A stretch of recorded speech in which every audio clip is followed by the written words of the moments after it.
जय शिवराय, जय शंभूराजे मित्रांनो. तर सुंदर दिवसाची सुंदर अशी सुरुवात करते.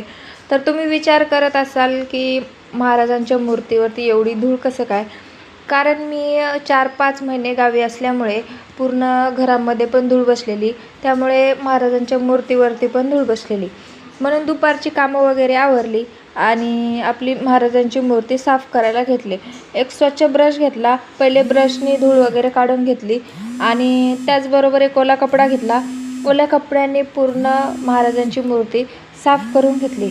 बघा रिझल्ट किती छान वाटतंय. तर ओल्या कपड्याने मूर्ती वगैरे पूर्ण साफ करून घेतली.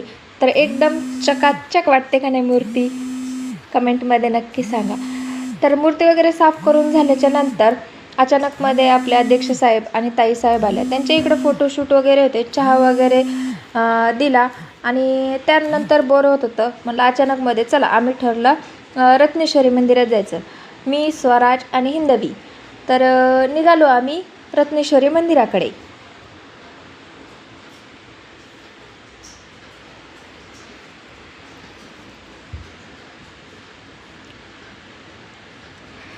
तर नंतर इथे रस्त्यामध्ये आई भेटल्या. आईला घेऊन पण मी मंदिराकडे निघाले आणि आठवलं की आमच्या आहोचं पण काम इथेच आहे. म्हणलं चला सकाळपासून भेट पण नाही झाली, चला भेट पण होईल. त्यानंतर आमचे आहो पण आले आणि भेट वगैरे घेतली.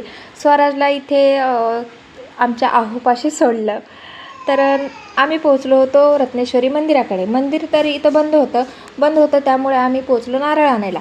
नारळ वगैरे घेतला आणि इथे एक दादाला बोलले नारळ फोडून दे. नारळ वगैरे फोडून घेतला आणि आम्ही मंदिर दोघींनी खोललं. तर आतमध्ये बघू शकता किती सुंदर असं मंदिर वाटते आणि एकदम शांत वातावरण होतं. माणसं वगैरे कोणीही नव्हते आणि आतमधलं हे पूर्ण मंदिर जे आहे ते पूर्ण मार्बलचं आहे. जर कोणी इथे आला असेल तर नक्की कमेंट करून सांगा. तर आई माता उदो उदो. तर त्याचबरोबर दर्शन वगैरे झालं. तर बाहेरून किती सुंदर दिसते लोकेशन सांगा. तर कोणी आलं असेल या लोकेशनला तर नक्की कमेंट करून सांगा. Bye bye.